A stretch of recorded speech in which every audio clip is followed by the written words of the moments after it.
Allô tout le monde, bienvenue à un épisode de l'Update. Je me présente, je m'appelle Virginie Lavoie et je suis directrice marketing de ThirdBridge. ThirdBridge, on est une agence montréalaise qui est spécialisée dans le développement d'applications mobiles et de logiciels sur mesure.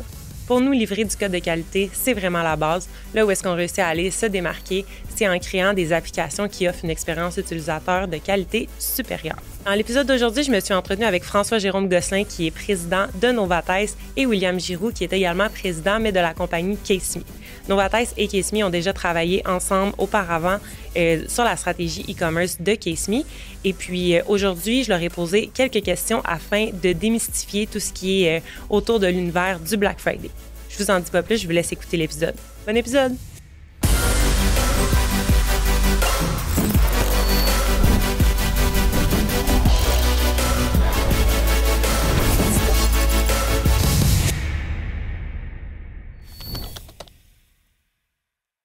Frank, Will, bienvenue à l'Update, mais re-bienvenue à l'Update pour Frank. Fait plaisir. Merci de l'accueil. Merci beaucoup d'être là. Avant même de lancer la conversation, parce que là, aujourd'hui, grosse conversation à avoir. On est à un mois du Black Friday, parce que là, on est un peu d'avance dans l'enregistrement, mais l'épisode va sortir à un mois du Black Friday. Puis, j'ai plein de questions pour vous, mais avant de poser mes questions, je vous laisserai vous présenter. Fait que, Will, on t'écoute? Yes, enchanté. William Giroux, cofondateur et président de Case.me. Pour ceux qui ne connaissent pas, on est une entreprise qui est dans le design et la fabrication d'étuis pour téléphones cellulaires. On est autant en e-commerce depuis nos 8 premières années de vie, puis maintenant on est en mode ouverture de boutiques physiques. Ça fait qu'on est avec 3 boutiques ouvertes à présent. On en rouvre une 4e dans 3 semaines, puis on en vise 12 d'ici la fin de 2026. Et finalement, on a aussi une branche de B2B. Fait qu'on fait des études personnalisées aux couleurs de les entreprises aussi. Cool. François-Jérôme Gosselin, même titre, cofondateur et président de Novatez. On existe depuis 10 ans, spécialisé dans stratégie et implantation de commerce électronique, tant au niveau technologique qu'au niveau marketing. Donc, pour les entreprises qui sont soit manufacturiers, distributeurs, retailer, B2C. Donc, plusieurs cordes dans notre arc. On est basé à Québec avec une antenne très forte à Montréal aussi, une soixantaine de personnes. Donc, voilà. Puis fait saillant, on a travaillé ensemble pendant à peu près 7 ans, je dirais. Ah ouais, quand même un bon bout. Hein. Fait que Case.me était client de Novatez pour tout ce qui est votre implantation e-commerce. Exactement. Très nice. Je me souviens d'avoir fait les premières promos du Black Friday avec vous. Ah, wow! Mais justement, avant de plonger dans le sujet, j'aimerais juste revenir sur ce que tu viens de dire par rapport au fait que vous êtes en train d'ouvrir des boutiques physiques.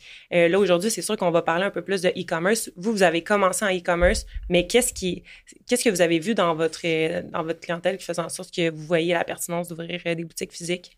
Ben, je dirais que c'est parti pendant la COVID. Le premier segment de la COVID, on a décidé de faire un pop-up shop parce que nos clients nous le demandaient. Ça fait qu'on a ouvert une boutique 4 jours à Laurier, Québec. Puis il y avait un line-up d'à peu près 100 personnes. Puis les gens attendaient vraiment ça. Puis on a comme réalisé que de faire vivre une expérience client en ligne, c'est super cool et important. Mais les gens veulent quand même des fois rencontrer la marque d'une façon physique.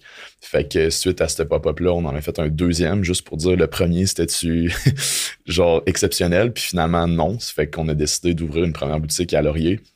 Puis c'était vraiment en mode relax, dans le sens qu'on avait pris un local qui était quand même visuellement correct. On l'a peaufiné un petit peu. On n'a pas mis beaucoup d'investissement en argent pour les améliorations locatives.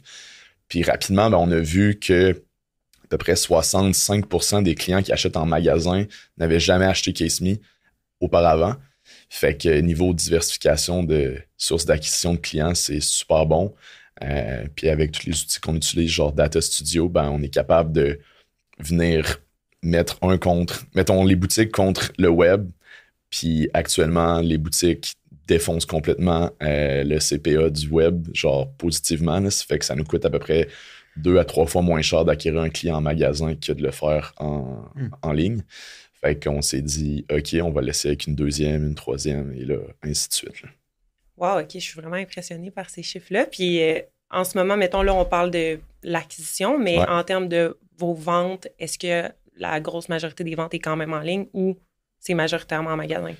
C'est encore majoritairement en ligne de par le fait qu'on en a juste 3 d'ouvertes. Mais dans les forecasts qu'on a fait récemment pour aller chercher du financement, d'ailleurs, on réalise que d'ici peut-être 2 ans, ça va peut-être être rendu comme 40% en physique, la balance en e-com. Fait que c'est ça, c'est des choses à prendre en considération là, pour la suite.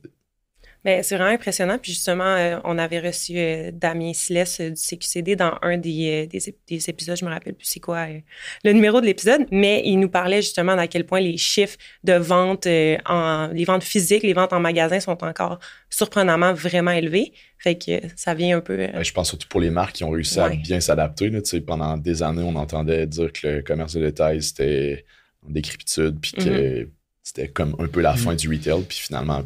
Pas du tout. On voit des marques actuellement comme Uniqlo qui ouvrent massivement des boutiques au Canada.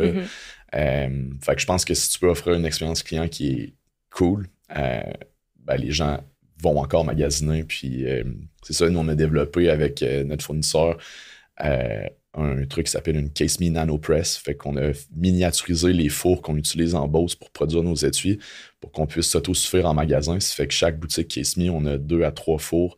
Fait que de un, on offre de la personnalisation sur place. Fait qu'on a 3 iPads que les gens peuvent venir personnaliser leurs étuis.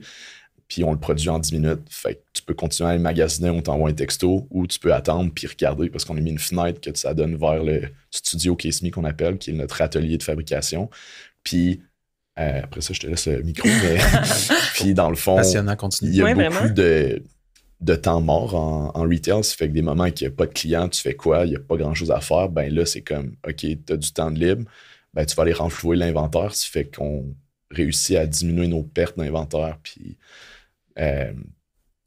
c'est très utile à ce niveau-là. Oui, c'est vraiment intéressant. Puis justement, tu parlais des boutiques qui ont été capables de s'adapter puis d'offrir une bonne expérience client. Fait que là, vous avez mis des iPads. C'est justement dans... Tu sais, oui, les gens magasinent beaucoup en ligne, mais après ça, s'ils vont magasiner dans un endroit physique, ben ils s'attendent à justement avoir des outils comme ces iPads-là qui vont les supporter puis les accompagner dans leur magasinage. 100%. Puis après, c'est la magie du e-com, de comment tu fais ta rétention de ces clients-là. Ça fait que c'est la première relation qu'ils ont eue avec Case Me, c'était en magasin. Comment tu peux leur faire vivre le reste de l'expérience en ligne aussi par la suite. Là. J'ai une question là-dessus, parce que tu disais que tu as 60 quelques % des gens que c'est la première expérience en magasin. Es-tu quand même capable, vu que vous avez quand même beaucoup de données en ligne, de prévoir vos ouvertures de magasins en fonction de la provenance des clients en ligne? C'est-à-dire, absolument. C'est tout le temps quelque chose qu'on regarde. Ouais. Tu vas le regarder puis tu es capable de le corréler, même si tu as quand même une grande majorité qui sont... Ben, c'est le fun, là, parce que ça veut dire que tu double win, entre guillemets, là, vu que tu es capable d'avoir un bassin de clientèle en ligne qui vous connaissent déjà, qui sont dans une région X. Toi, t'ouvres, puis tu t'en vas chercher un 60% supplémentaire que vous ne connaissez pas, dans le fond, avant. Là. Exact, 100%. Ouais. C'est hot. Vraiment intéressant. Très cool. Fait que là, on va parler plus du Black Friday aujourd'hui. Ma première question pour vous, puis justement, c'est un peu aligné avec ce qu'on vient de parler, c'est est-ce que ça fait encore la file la nuit de la veille du Black Friday pour aller faire des achats? C'est encore quelque chose qui se fait ou maintenant, avec tout ce qui est plus commerce en ligne, c'est moins un phénomène qu'on observe? Je peux commencer. En fait, faut dire que c'est devenu très en ligne aussi. Là. Après ça, nous autres, on le remarque dans nos clients qu'il y a quand même un achalandage qui est assez intéressant, surtout pour les marchands qui vont faire de la promotion sur des produits qui risquent d'avoir un manque d'inventaire. T'sais, avant, c'était beaucoup ça. Là, c'était qu'on avait juste un inventaire en magasin. Donc, on voyait les fils se construire parce que j'ai peur de ne pas pouvoir acheter cette télé-là. Là. On a tous vu ces photos-là dans le passé. Là, le monde sortait avec des télés, il en manque. Puis, bon. Fait que c'était un petit peu ça qui perdure là, sur la rareté de certains items. Mais sinon, on pourrait en parler aussi, mais c'est aussi un événement qui, à l'époque, c'était une journée. Là, c'est devenu 4 jours avec le Cyber Weekend, avec le Cyber Lundi. Là, c'est devenu une semaine et demie. Fait qu'il y en a même plus. Fait que c'est sûr que il y a des stratégies à venir faire là-dedans qui font que tu es quand même aussi capable, parce que c'est une stratégie de gérer ton trafic. Là, c'est pas nécessairement bon d'avoir tout le monde qui attend à ta porte une seule journée puis que tu te fasses dévaliser nécessairement. Fait que je pense que c'est plus équilibré que ça l'était avant. Fait que ça dépend un petit peu de l'industrie aussi là-dedans. Électronique, c'est encore très fort, le Black Friday. Là, fait que c'est sûr qu'on le voit plus. Mais après ça peut s'étaler sur la semaine. Tu voulais rien. OK. Mais justement, tu parles que ça a grandi, ce concept-là du Black Friday, que c'est maintenant sur une semaine. n'importe quel détaillant qui veut avoir une stratégie, puis tu pourras nous parler de justement comment Case.me établit cette stratégie-là, mais comment on s'y retrouve, comment on sait quelle stratégie à adopter. Est-ce qu'il faut faire toute la semaine au complet? Est-ce que c'est mieux de juste avoir des promotions le vendredi? Quelles sont les bonnes pratiques? Tu me dis quand tu veux. En fait, moi, de la façon que je le vois beaucoup, là, c'est à l'époque, c'était vraiment prix-produit. C'était comme, OK, 40% sur tout l'inventaire juste aujourd'hui. Aujourd'hui, c'est vraiment une expérience, puis ça vaut même la peine de se poser la question lors du Black Friday pour le reste, pour sa stratégie continue après. Mais tu sais, le consommateur, il va prendre sa décision rendue au panier. Puis tu sais, au panier, qu'est-ce que t'as? T'as plein de produits, t'as ton frais de livraison, t'as le délai de livraison, t'as beaucoup de facteurs. Fait que c'est plus juste un prix produit, c'est rendu vraiment la commande qu'il faut regarder. Fait que moi, je dis toujours ça aux détaillants, c'est de regarder un petit peu la commande, au final, elle a l'air de quoi pour ton client. C'est ça qui va vraiment impacter finalement si la personne va passer à la transaction ou pas. Tu sais, une des choses aujourd'hui qu'on a vu beaucoup évoluer dans les dernières années, c'est le programme de loyauté aussi. Fait que ça permet de diversifier ton offre au Black Friday. Là. Tu sais, au lieu de dire, OK, je vais donner 40% sur tout, je vais donner un 15-20%, mais sais-tu quoi? Tu vas doubler tes points de loyauté. Ou bref, peu importe l'incitatif que tu veux mettre là-dedans. Tu peux jouer sa livraison aussi, mais là, ça vient aussi sécuriser une fidélisation de ta clientèle. Fait que ça, je trouve que c'est une bonne façon de le voir plutôt que de juste regarder le pourcentage que tu vas donner sur ton catalogue de produits là-dedans. Pour ce qui est de l'étaler sur la semaine, des statistiques là-dessus, il faut les interpréter, mais tu as 36% des gens qui avaient un intérêt en 2023 d'acheter durant la semaine pour le Black Friday. Puis après ça, tu as 48% des gens qui ont acheter juste le Black Friday. Fait que on peut l'interpréter de différentes façons, mais ça reste que tu as quand même plus qu'un tiers des gens qui veulent pouvoir acheter tout au long de la semaine. Fait que je pense que c'est aussi une opportunité de segmenter tes promotions, d'y aller une partie de ton catalogue peut-être sur une partie de la semaine, puis de t'aligner aussi là-dessus, dépendamment de ton industrie aussi.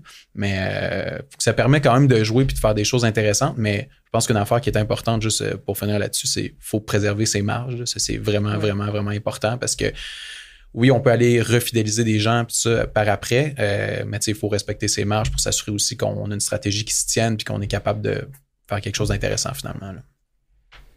Puis vous, ça ressemble à quoi au niveau... d'un disclaimer. Merci à Abder, notre directeur de la croissance, qui m'a bien briefé justement parce que moi, je m'occupe moins de cela au quotidien. Mais pour reprendre un peu ce qu'il m'expliquait, c'est... ça reste que je comprends bien tout ça, mais nous, il y a à peu près 47 à 48% des clients qui achètent pendant le Black Week, Black Friday, etc., qui étaient des clients qu'on avait déjà. C'est de bien comprendre le comportement d'achat dans le sens qu'il y a des gens, comme Frank disait, que ça va être des early birds qui vont vouloir acheter d'emblée, comme pas nécessairement le jour du Black Friday. Il y en a que c'est pendant le Black, puis il y en a après. Puis je dirais à ça que faut avoir un message qui est vraiment clair parce que cette période-là d'achat est tellement intense pour les clients que tu te fais bombarder à gauche, à droite de plein de choses. Puis nous, historiquement, là, je pense que c'est la 8e ou 9e mouture de notre Black Friday. Puis avant, on y allait de façon, pas aléatoire, mais comme on faisait des tests. Au début, on a donné des gros pourcentages de rabais, puis on a réalisé que le monde vont acheter, que ce soit 20, 25 ou 40%. Souvent, la décision est pratiquement déjà prise.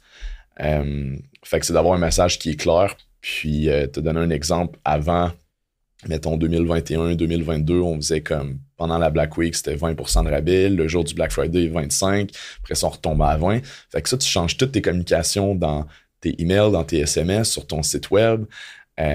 Puis, ça devient un peu complexe à exécuter, puis pour le client aussi, ça devient comme un peu compliqué, puis ça faisait qu'on avait des retours parce que quelqu'un qui achetait à 20%, là, il voyait le vendredi, là, vous êtes à 25, je veux me faire rembourser, je vais racheter à 25%.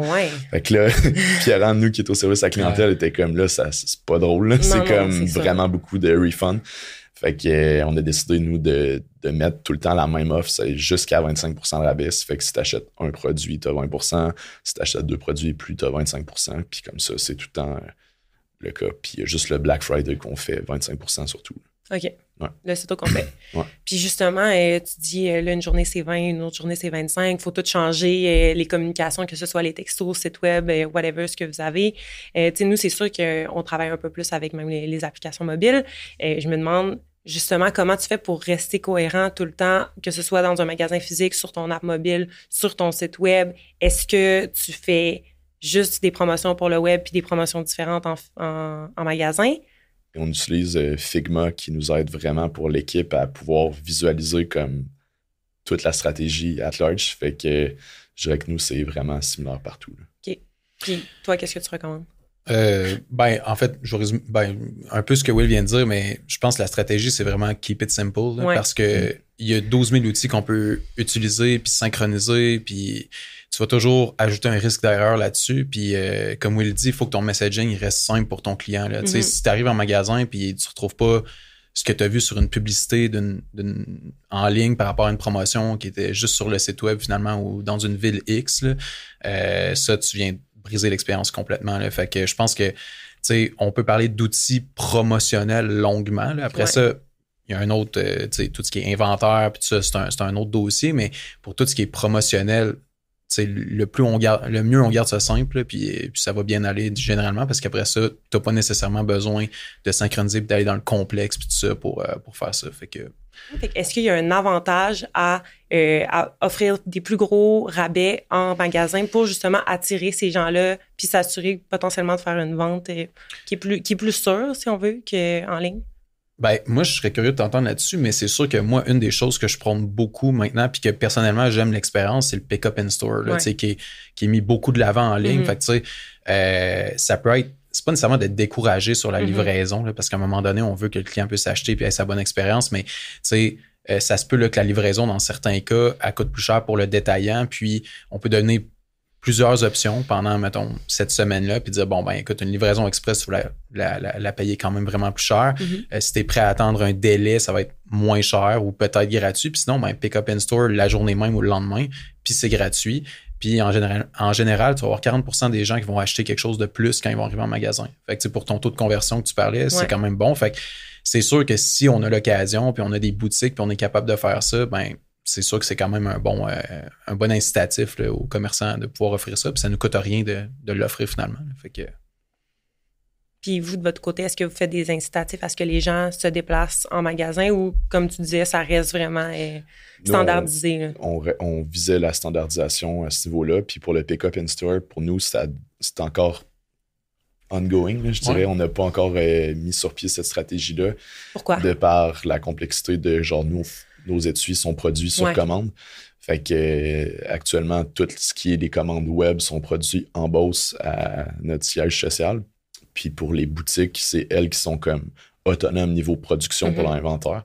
Mais ça, c'est quelque chose qu'on vise justement là, dans les prochains, peut-être la prochaine boutique ou les autres que va falloir avoir quelque chose comme ça. Ça te donne envie. Là, ouais, vraiment. Ben vraiment, là, pensez juste au Canadian Tire, c'est game changer là, d'arriver puis de comme aller chercher ta commande dans un petit casier. Là. En tout cas, je sais pas pour vous, mais je trouve ça donc bien le fun. Mais justement, en parlant d'app mobile, c'est un beau segue vers ma prochaine question qui était comment on peut utiliser l'application mobile dans un contexte de e-commerce puis de Black Friday? À quelle stratégie particulière on devrait aborder avec ça? Est-ce qu'il y a plus de conversion directement à partir d'une application mobile? Exemple, on prend, je sais pas, Zara, mettons qu'il y a l'application mobile. Est-ce qu'il va y avoir plus de conversions qui vont se faire à partir d'une application mobile ou ça reste vraiment le site web e-commerce en ligne? Je peux y aller, là, tu sais. De façon générale, Black Friday, tu as 72% des achats, c'est en ligne, c'est mobile. J'ai pas fait de la distinction application mais vraiment ça se passe sur un appareil mobile. Fait que ce qui est quand même intéressant, puis c'est des achats qui sont très instantanés, rapides. Donc, c'est souvent l'expérience, c'est pas pour rien on voit des sessions utilisateurs sur des ordinateurs de bureau, c'est souvent plus long qu'une session mobile, juste parce que puis je parle vraiment pour un achat, là, en fait, là, parce qu'on peut le faire vraiment rapidement, puis c'est intuitif. Tu sais, faut regarder ce que le téléphone en tant que tel offre. Là. Maintenant, tu as des solutions qui, même sans être dans une application, mais qui marche super bien dans une application, exemple la réalité augmentée dans le secteur des meubles, dans le secteur de d'autres affaires, c'est juste une publicité là, qui dit que tu peux utiliser la réalité augmentée pour visualiser le produit, là, en tout cas dans les secteurs que ça se porte bien, là, tu vas avoir 40% plus de clics juste sur ta publicité à cause de ça. Fait que ça, c'est quand même intéressant à mentionner parce que ça te prend un appareil mobile pour pouvoir faire ça, justement.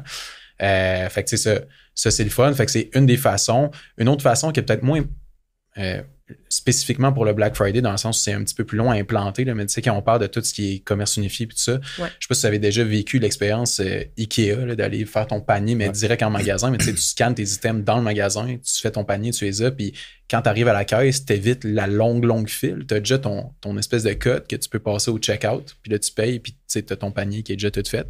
Fait qu'au lieu de tout nécessairement scanner. Fait que tu sais, ça, tu l'as dans plusieurs autres types de magasins aussi, ou juste vérifier avec l'application, par exemple, s'il y a un morceau de vêtement qu'il n'y a plus ta taille, ben tu le scannes, est-ce qu'il est en arrière ou pas, tu sais, sans nécessairement avoir à parler à quelqu'un. Ce qui est intéressant dans le contexte du Black Friday, c'est que tu sauves beaucoup de temps, puis le temps dans le Black Friday, il est comme vraiment plus compté pour les consommateurs. Fait que je dirais, c'est mettre ça, tu sais, c'est une stratégie long terme, mais ça se positionne quand même en amont pour ça. On n'utilise pas d'app mobile. Non, c'est ça.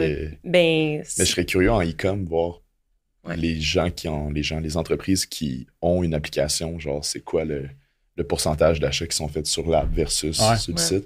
Mais souvent, tu as des clients très, très fidèles là, sur l'app là, parce que tu as fait l'action de télécharger l'app, d'avoir ton compte, puis tout ça. Puis, je pense à la pizza Salvatore qui donne genre 10$ de rabais sur leur pizza médium, mais finalement, ben, tu vas prendre cette pizza-là, mais tu risques de prendre d'autres choses aussi. Là. Pour forcer les gens à utiliser cette application-là. Exact. Simons aussi ont des incitatifs à l'utilisation de l'app. Fait que clairement, c'est intéressant parce que tu as des clients qui... Après ça, tu peux envoyer des push notifications aussi. Fait que tu as une interaction qui est plus vivante, c'est sûr. Mais il faut que tu ailles en anglais un purpose, là, mais il faut que tu aies vraiment un objectif pour cette application-là. Là. Si t'es pour recréer ton expérience mobile, il n'y a pas de valeur ajoutée. C'est ça, il faut que tu aies une valeur ajoutée à le faire quand même. Puis il faut qu'il y ait une valeur ajoutée pour la personne qui va downloader aussi, parce que c'est quand même demander beaucoup d'efforts à quelqu'un. Là, avant, on avait plein d'applications random dans notre téléphone, là, genre le lighter ou comme le truc pour faire semblant de prendre la bière. Vous rappelez-vous de cette application-là? Oui, mais moi, je me souviens. Toi, tu sais de quoi je parle. Prendre la bière. Tu sais, c'est genre, t'avais une bière sur ton téléphone, puis là, tu la penches. Ah ouais, OK. Non. Je vais vous montrer plus tard c'est quoi. Mais c'est ça, tu sais, avant, on downloadait plein d'applications pour aucune raison, versus aujourd'hui, pour downloader une application, il faut vraiment qu'elle m'apporte quelque chose. Puis pour que je clique autoriser les notifications, là, il faut vraiment que ce soit pertinent. Là. Fait que, tu sais, c'est vraiment dans des stratégies de fidélisation, mais aussi, nous, on travaille beaucoup avec un client qui mise fort sur la gamification aussi. Fait que garder le client engagé avec l'application puis envers la marque, puis ce qui fait en sorte qu'ils veulent utiliser l'application quasiment sur une base quotidienne, tu sais. C'est un peu avec ça qu'il faut que des stratégies comme ça que tu aies de diversifier. Il y a de faire des tests AB par rapport à ça. La même version que toi de comme je download jamais d'application ou presque, qui fait que si tu me fais télécharger ça, il doit vraiment y avoir quelque chose d'important. Mais en même temps, peut-être que monsieur, madame, tout le monde, c'est pas leur vision de la chose. Puis c'est comment je vais utiliser puis je vais autoriser une notification.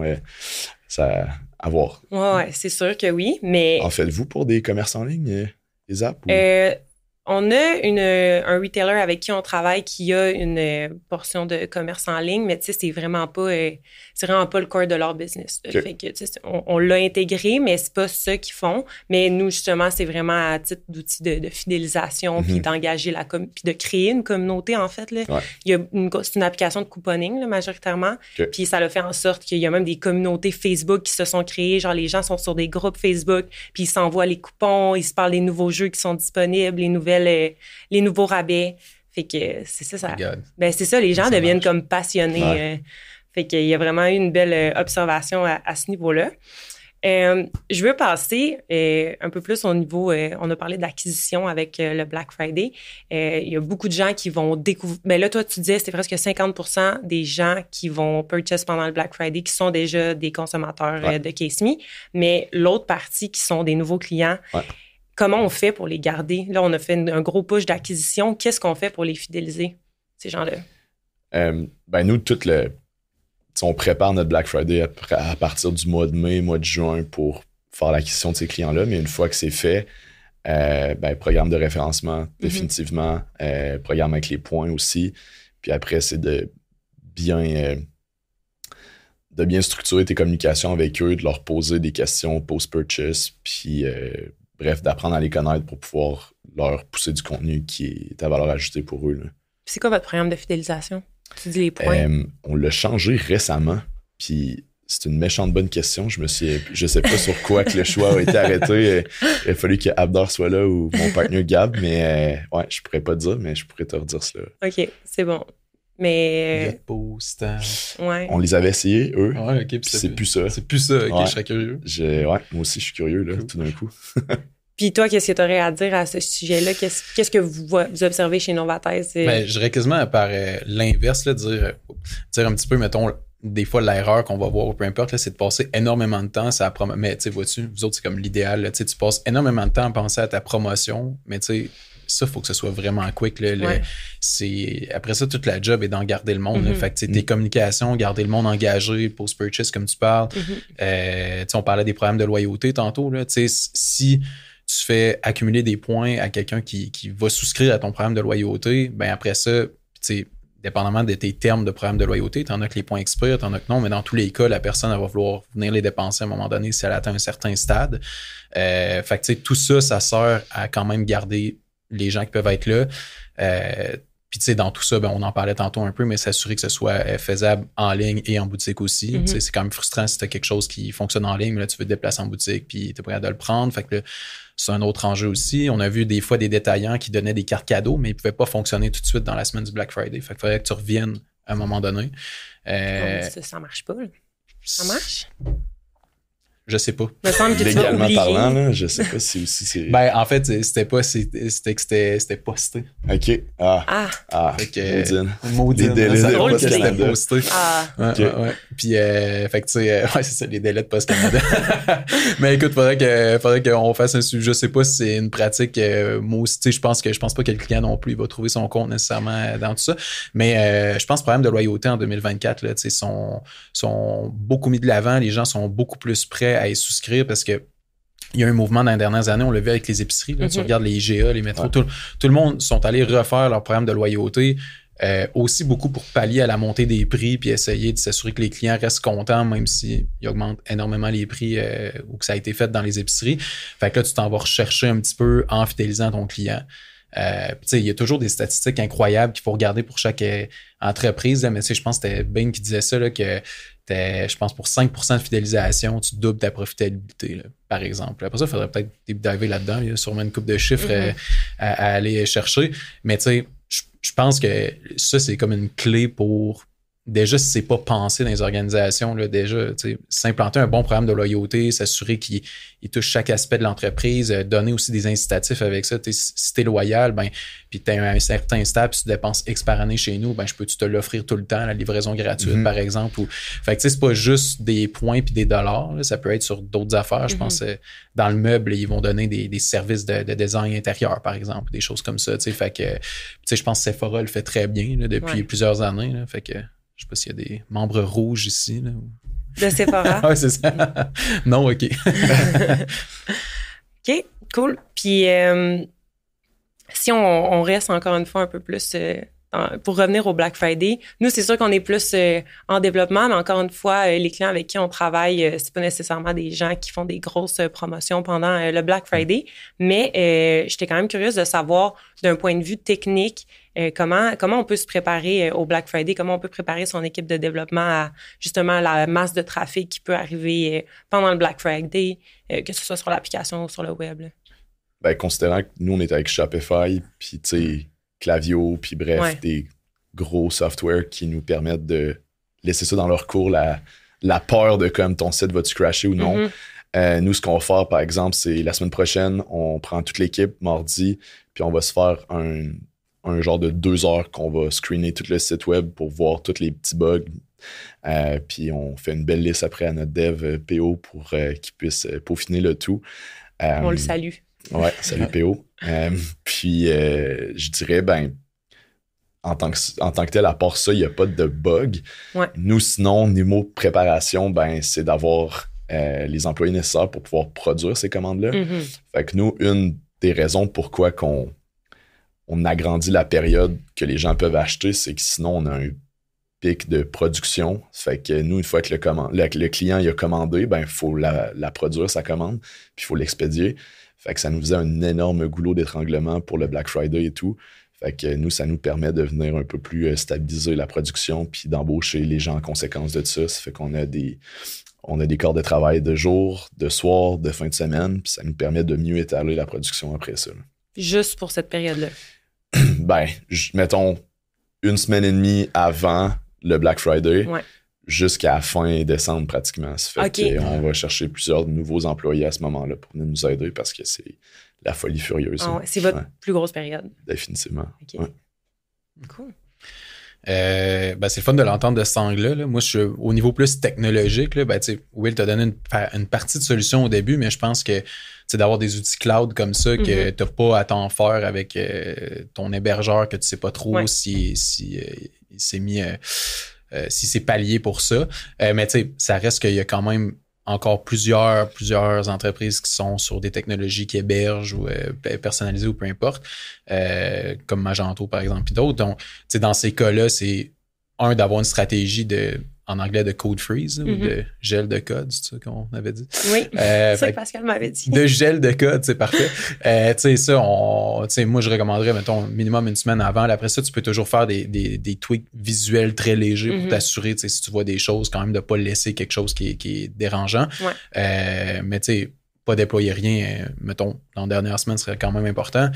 Sinon, au niveau du trafic, ben, tu peux faire ce qu'on appelle des stress tests. Là. Fait que tout ce qui est, ça peut être application mobile aussi peut-être que vous en faites, là, mais sur ce type de solution-là, tu vas vraiment venir simuler en fait un haut volume de trafic à un moment donné pour être capable de déterminer ta limite que tu es capable de prendre simultanément.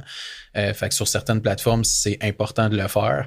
Mais après ça, le plus qu'on est capable d'avoir d'outils qui sont hébergés cloud par des compagnies qui sont habituées de gérer du Black Friday comme Klaviyo, comme Shopify, tout ça, ben, c'est quand même intéressant parce que on peut se concentrer sur le volet commercial, l'opération, puis tout ça, sans avoir à gérer ce volet-là qui est honnêtement quand même tannant s'il faut qu'on soit stressé par ce volet-là. Là. Fait que... Puis il reste qu'il y a beaucoup d'humains aussi dans ce processus-là. Ça fait que c'est des bugs à ne pas négliger non plus. Ça fait que t'assurer avec ton équipe que tout est clair, net et précis. Puis justement, je disais tantôt qu'on utilisait Figma pour visualiser c'est comment qu'on exécute ça.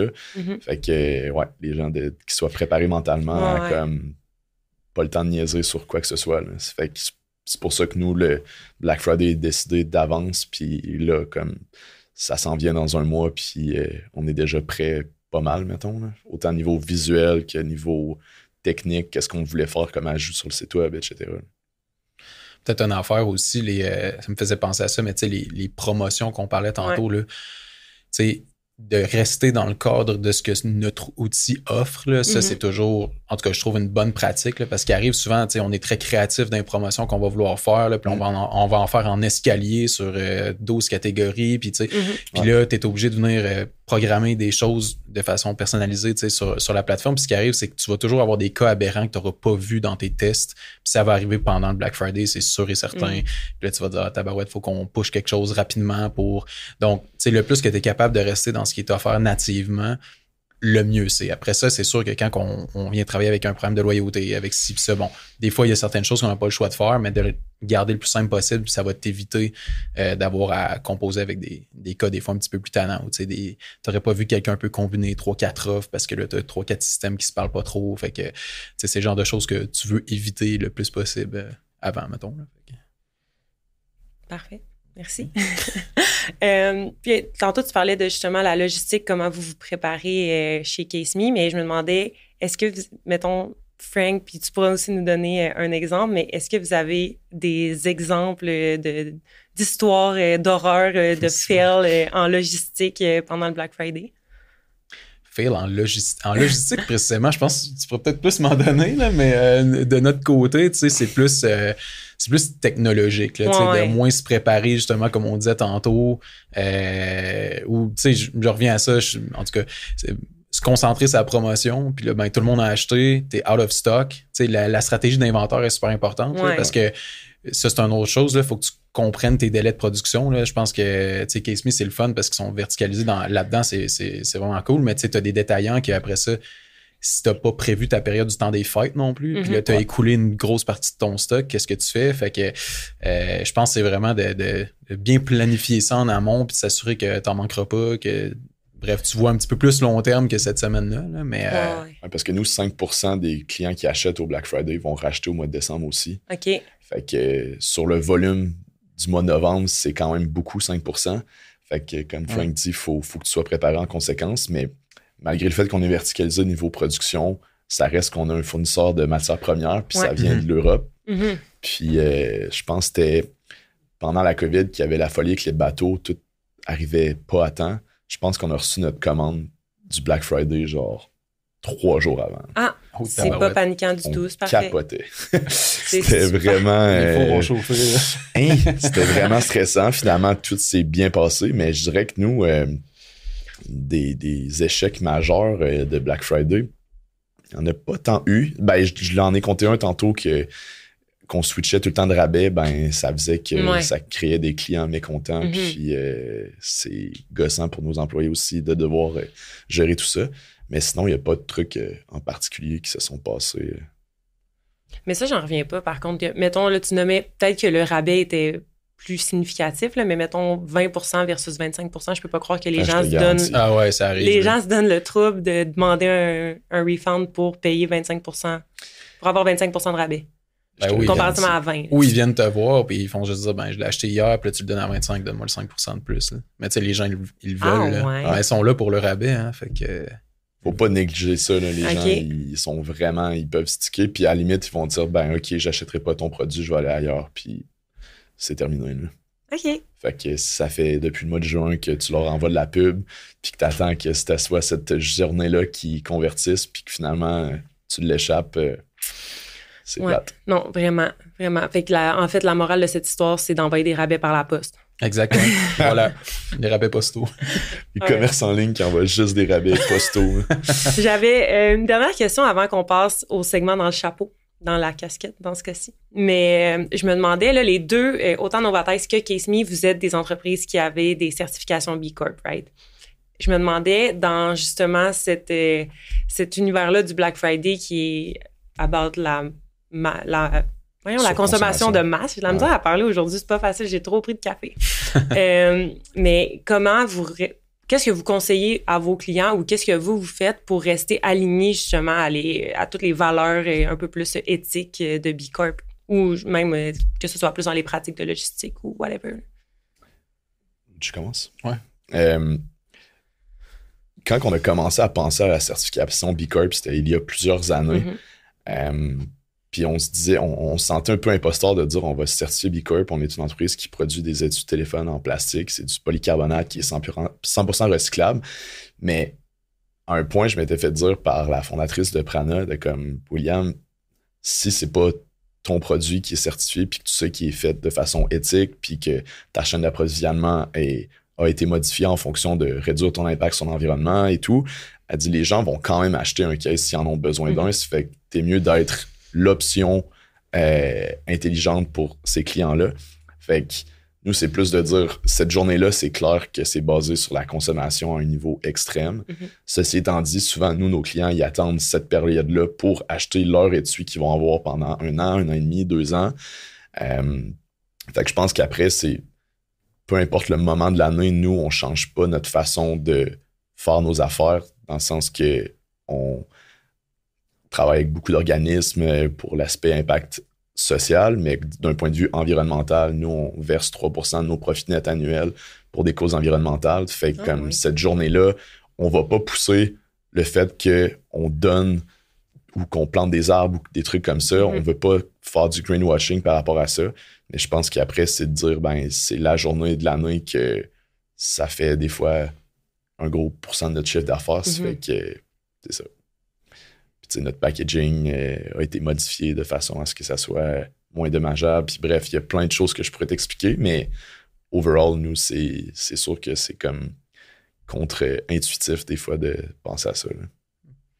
Mais soit dit en passant, Kiss Me est un exemple. Là. Will est quand même humble, là, mais vous êtes fort là-dessus. Là, puis honnêtement, c'est le fun d'avoir tout ce qu'ils font. Là, mais moi, ce que je dirais par rapport à ça, c'est quand même redevenu un facteur décisionnel important pour les consommateurs de plus en plus à chaque année. Là, avec la plus jeune génération qui vieillit puis qui a un pouvoir d'achat grandissant.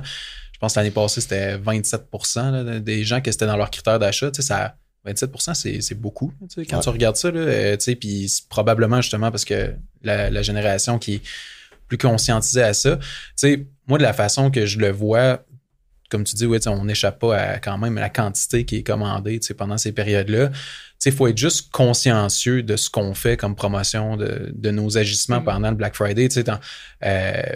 Après ça, si je pense à certaines entreprises plus internationales qui vont promouvoir l'achat d'un produit unique, livraison unique, puis tout ça, parce que c'est simple, puis ça, c'est sûr que tu as une empreinte plus large que si tu essaies d'aller chercher ton panier moyen plus élevé, par exemple. Puis c'est ça qui est drôle des fois, c'est que les objectifs commerciaux sont très alignés avec tes objectifs environnementaux. Des fois, les gens ils vont penser que tu fais moins d'argent avec ça ou que peu importe, mais c'est pas nécessairement vrai. Là. Si tu augmentes ton panier moyen dans une commande puis que tu es capable d'avoir une stratégie de livraison puis de packaging qui est intelligente autour de ça, au final, ça va être bénéfique pour toi, pour ton client, puis tu vas réduire ton empreinte là-dessus. Fait que tu as différentes façons de faire. Après ça, la chaîne d'appro puis de production, elle en vaut quand même pour beaucoup. Là. Fait que c'est sûr qu'il faut être conscient de tout le volume qu'on fait pendant ce temps-là. Mais je pense que c'est juste de l'avoir en tête dans tout le type de stratégie qu'on fait.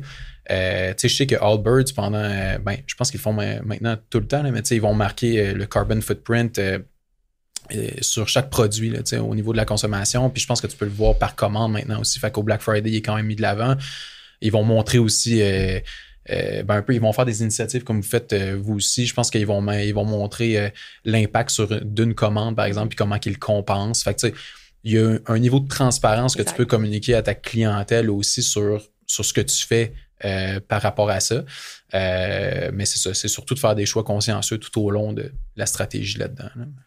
Puis c'est tellement un long processus, là, B Corp, mais ils te font réaliser quand même qu'on est for profit. Il ne faut pas penser que ne pas vendre des produits pendant la journée, que tout le monde le font pour des questions de valeur. C'est la chose à faire, là, c'est de dire comment tout au long de l'année, tu peux réduire le plus possible ton impact sur l'environnement, mais c'est pas juste l'environnement, c'est l'aspect social, les clients, les fournisseurs, c'est comme assez large. Fait que, ouais. Puis juste Kiss Me aussi avec le fait que vous créez vous n'avez pas des gros stocks tout le temps qui restent dans votre backlog, là, vous créez à la pièce. Là, fait que juste ça doit quand même avoir un gros impact aussi. Là. Ouais, puis on a à peu près 5% de taux de registre. Fait que sur les impressions des étuis, des fois, il y en a qui sortent avec un petit défaut d'impression. Nous, ces étuis-là, on les jette pas. On les garde, puis à chaque année, on fait 2 à 3 fois des pop-up, puis on peut les revendre à des rabais quand même énorme pour aller chercher d'autres types de clientèle aussi qui se serait peut-être pas gâté un étui à 45$, mais là, il est à 50% off. C'est que nous, on revend dans le fond des pertes qu'on aurait eues normalement. Okay. Fait que c'est d'être créatif sur ta façon de comme réduire ton carbon footprint en général. C'est vraiment intéressant, c'est une bonne idée. Niveau de Shopify, je sais pas si vous vous souvenez, mais à chaque année, ils font une espèce de carte du monde au Black Friday. Là, puis là, tu vois puis depuis une couple d'années, là, je pourrais pas vous dire exactement quand, mais à cause de leur stratégie d'hébergement puis tout ça, je pense qu'il est plus accepté au niveau environnement qu'est-ce qu'elle a déjà été, ils vont inscrire pour chaque commande le carbon footprint qui a été sauvé, puis au total pendant le Black Friday. Fait qu'on n'en parle pas souvent, mais tout ce qui est hébergement aussi, là, les serveurs, tout ça, là, ça pollue énormément. Là. Donc, de choisir un hébergeur ou une solution, bref, qu'on sait qu'ils ont peut-être fait des initiatives par rapport à ça, ça peut être un choix. Là. Puis il y a ShopPay aussi, que quand tu check out avec ShopPay, tu peux venir offset justement une portion des émissions carbone qui ont été générées par la commande. Là. Merci. Carbon footprint, c'est ça qu'on... Émissions carbone. Oui.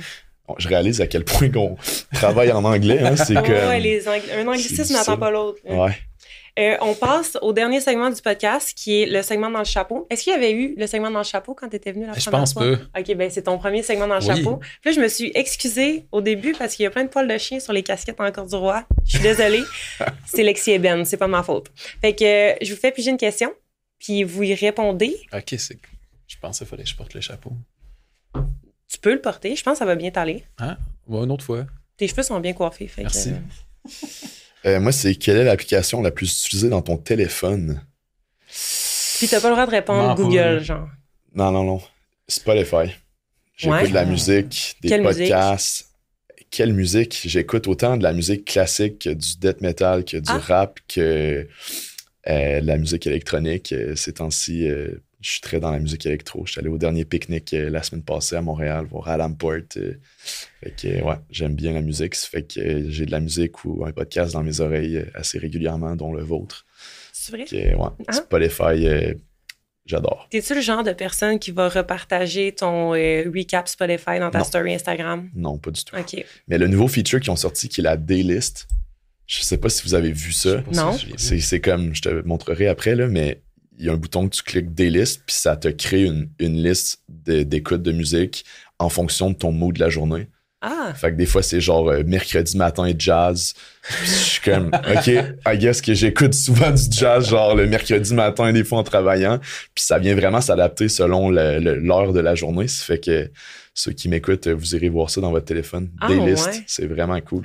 C'est leur nouveau DJ là, que je trouve cool. Il y a genre un accent Boston ou New York. Là, je sais pas trop, là, mais je sais pas si vous avez le même que moi. En fait, Hey là, Frank! Ouais, c'est ça. Hip-hop! Toi, c'est quoi l'application la plus utilisée dans ton téléphone? Hey, ben là, écoute, honnêtement, je pense que c'est la même. Là. Je pense que c'est Spotify, là, mais sinon, je vais me mouiller, là, je vais dire Instagram. Là. Ah ouais! Ouais, moi, je suis classique, le cas là, de... Comment t'appelles ça? Le doom scrolling, là? Ouais. Tu sais, quand tu scroll à l'infini. Ouais, fait que là, moi, là, j'ai plein de pubs de genre... du monde qui me dit genre be the smartest man in the room, stop scrolling. Là, là, j'ai plein de pubs de tu fais shamer. Je me fais shamer par Instagram qui dit... Au moins, ça veut dire que tu es conscient qu'il faudrait que tu scrolles moins. Oui, je suis très conscient, mais je pense que j'ai un bon algorithme somewhat éducatif, mais il faut toujours regarder ses sources là-dessus. Là. Je pense pas que personne qui a fait son clip de 5 secondes à le rechercher tant que ça tout le temps. Toi, Virginie? Ouais. J'ai répondu à cette question-là dans le dernier épisode, puis j'ai répondu TikTok, là, évidemment. Là. Ah mais ouais, c'est un peu comme toi. Là, je scroll à l'infini, mais sur TikTok. Puis mettons que je vais être un peu plus original, je vais dire Strava. J'utilise beaucoup Strava. J'aime ça donner des coups d'os. Ah, mais là, c'est bon. C'est juste pour donner les coups d'os. Ouais, puis regarder les maps potentielles. Mettons, en fait, semaine, je m'en vais dans le Maine. Fait que là, je regarde des routes potentielles de course dans le Maine. Puis question pour toi, étant directrice marketing, t'as-tu... Comme, mettons, moi, mon utilisation de TikTok, il n'y en a aucune. OK. Instagram, ça l'a vraiment diminué, mais comme à un moment donné, je suis devenu écœuré d'être sur les médias sociaux tout le temps. Toi, tu sens ça des fois, vu que c'est tes outils de travail en même temps? Hey, non, tellement pas, là. Non. Parce que, je vis ça avec LinkedIn, là. Nous, on est vraiment actifs sur LinkedIn. Puis là, des fois, je suis juste vraiment tannée de LinkedIn. Fait que j'ai genre plus de notifications. Puis je suis comme, non, je peux pas regarder quelqu'un qui, ce matin, il a croisé quelqu'un dans la rue. Puis ça a changé sa journée. Puis là, il nous donne des leçons d'entrepreneuriat, là, comme pas tout le temps, là. Mais sinon, Instagram, TikTok, ça m'inspire vraiment plus que d'autres choses. Fait que, tu sais, c'est sûr que mon algorithme est vraiment différent que, mettons, quelque chose qui est aligné avec la stratégie de Third Bridge. Ouais. Mais souvent, je vais être capable de voir des choses que moi, j'apprécie puis que moi, j'aime, puis être capable de les décliner avec Third Bridge, qu'est-ce qui ferait du sens. Fait que, non, je vais me sentir inspirée, je vais prendre une petite note sur le site, puis après, je vais continuer à scroller de façon... Je peux pas dire c'est simple, là, parce que je scrolle beaucoup, mais... J'y vois pas encore. Ça dépend du contenu, tu sais. Oui, c'est ça. Tu sais, c'est mes amis, leurs petites photos d'hommes de la fin de semaine. Je suis contente de voir ça. Je like ça. Correct. Fait que non, plus inspirant que d'autres choses. Dernière question, puisque là, je vous avais dit que ça prendrait 40 minutes, mais là, on jase. Hein. Ben oui, plus de temps. Quel est le plus grand fail du Black Friday que tu as vécu ou observé? Quelle leçon en as-tu tiré? Là, il ne faut pas qu'on répète nécessairement tout ce qu'on a dit. Hein? On essayait plus logistique, technique tantôt, mais là, mettons un client qui a fait une promotion sans le nommer, bien évidemment. Non, c'est ça. Case Me, il y a 6 ans. Case Me, il y a 6 ans. Non, mais je dirais, en fait, ouais, il y en a un. Every few years, il y a toujours quelqu'un qui arrive avec une promotion ultra compliquée. Tu sais, mettons genre rabais escalier de 20, 30, 40%, mais là sur plusieurs catégories, puis là, avec d'autres affaires après ça, mais là, tu peux pas combiner, mais tu peux combiner ça. Puis là, t'enlèves ton rabais infolettre, fait que là, les gens non plus, ils subscribent pas. Fait que là, tu deviens avec une promotion ultra compliquée qui fonctionne pas nécessairement, puis t'as pas calculé tes marges En tout cas, de cette façon-là, je pense que là, on est plus transparent. Des fois, quand ça arrive, là, il risque d'arriver ça. Mais ça, on l'a vu trop de fois. Puis c'est un casse-tête pour les employés, toute la compagnie au complet. C'est compliqué technologiquement. Fait que, je dirais les promotions très, très compliquées. Je comprends que c'est de bonne foi. Là. Je comprends qu'on va en offrir beaucoup puis qu'on est gentil, mais faut que ça cesse. Ah ouais, keep it simple. Ouais. Ben, c'est ça qu'on dit depuis le début, en fait. Ouais, je me suis répété finalement. Non, c'est pas ça que je veux dire. Mais la morale de cette conversation, c'est ça. Puis Post Canada. Puis Post Canada. C'est ça. Puis Rabais Posto. Mais ils se sont vraiment améliorés, moi, je trouve, perso. Là. Il y a des années que ça a été rock'n'roll, là, mais là, Pascal, ça va quand même bien. Est-ce que c'est comme ça que vous livrez? Ouais, puis on livre 80% de nos envois sont format lettres. OK. Fait qu'un timbre, pas de tracking. Fait que il y a des années que ça a été difficile, mais là, ça va super bien quand même. Nice, tant mieux pour vous. Fait que on est pas mal à la fin, mais je vous laisserai si vous avez des choses à plugger ou si où est-ce qu'on peut vous suivre? Vous pouvez nous suivre @CaseMeDesign sur toutes les plateformes possibles et impossibles. Moi, sur LinkedIn, si vous voulez me parler. Je suis actif en termes de regarder, mais je publie pas tant que ça. Tu ne nous donnes pas tes conseils d'entrepreneuriat? Non. Non. Non. Même chose, LinkedIn, je réponds aux messages tout ça, là, peut-être pas si actif. Là. Puis sinon, on avatise beaucoup. LinkedIn, Instagram. Fait que... Mais ouais, vu qu'on est dans un podcast plus B2B, nous, on va être justement, on est assez actifs sur LinkedIn avec CaseMe, puis il y a des belles choses qui s'en viennent. On va lancer un projet B2B que j'en dirai pas plus pour le moment, mais il va être des trucs très cool qui s'en viennent. Teaser. Oui, vraiment. On reste à l'affût. Ouais. Ben, merci beaucoup, les gars. C'est un plaisir. Merci à toi. Merci.